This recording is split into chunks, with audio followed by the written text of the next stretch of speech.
through that ballot, right, if you've already early voted, you know this, when you get all the way through your Romney or Obama decision and your congressional and state Senate race decisions, and you get all the way through those judges, pages and pages of judges, waiting for you at the end of that ballot is this question about whether or not to do pre-K for SA.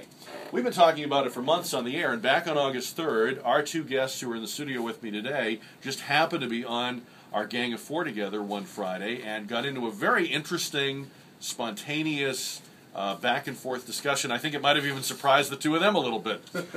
We enjoyed it. A lot of people said, you need to have those guys on again. It took us a while, but we finally corralled them both in the same place at the same time. And so we welcome back to the show State Representative Lyle Larson, former member of City Council and Bexar County Commissioners. Welcome back. Thanks, Jack. And also with us today is the current District 1 City Councilman, Bernal. Welcome back as well. Thanks again. So I know this is a really busy time for both of you. I really appreciate your making this time to be with us today. I'm going to try to stay out of the way as much as I can because I just think that the two of you are so passionate and authentic in your respective beliefs about this. But just to get the conversation started about the mayor's pre-K for SA proposal, let me back up, sort of go in reverse here and ask what might have been the last question first. In retrospect now, was it a good idea, Bernal, to ask voters to vote on this as opposed to just making a policy decision?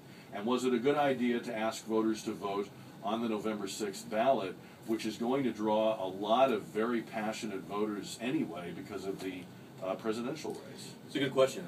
The first question, I think, is absolutely. I think it's a great idea to ask voters. It's a tax, and it's the last 1/8% of our taxing capacity, and we live in a democracy, so giving people the choice as to whether they want to endorse it or live with it after the fact is a good idea, and it's the right thing to do. The second thing is, well, the way democracy works is you want as many people to participate as possible, and so this is the time of year, or the time of the season where that happens, and so you've got the most representative outpouring of voters at this time, and that makes the most sense if you're going to ask them to tax themselves. Same question for you, Lyle Larson. I mean, is it a good idea to ask people to vote on this? Is this the kind of decision that should be made by popular vote? And what about timing it November 6th? Well, I think the timing's bad. The reason being is there's too many things that we don't know the answer to as far as do we have contracts with school districts? We don't. How are we going to deal with transportation? What is the curriculum? What is issues dealing with parental outreach? All of those issues are something that we're still struggling with answers. The mayor can't answer them, and it's very reminiscent of our federal health care plan. Just trust us. Everything's going to be fine. We're going to be able to explain it to you after you vote for it. And I think if they would have spent more time getting all those things aligned and then come back in May when the election for city council, I think they probably would have been better prepared.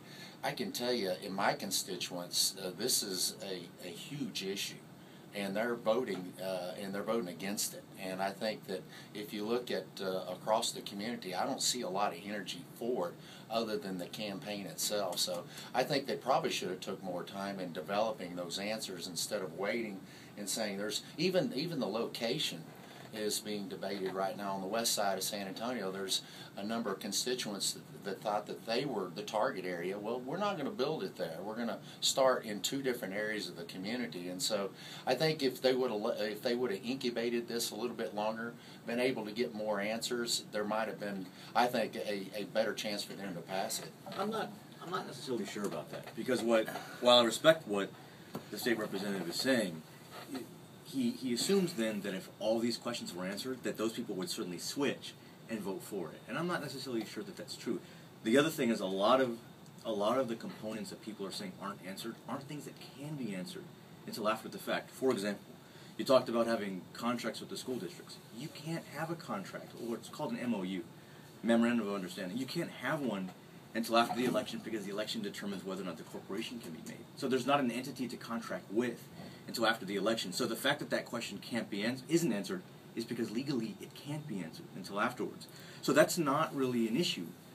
Transportation, like you said, if we don't have the contracts with the districts, and we don't know how many students are coming from where, there wouldn't be a transportation plan. And the other thing about that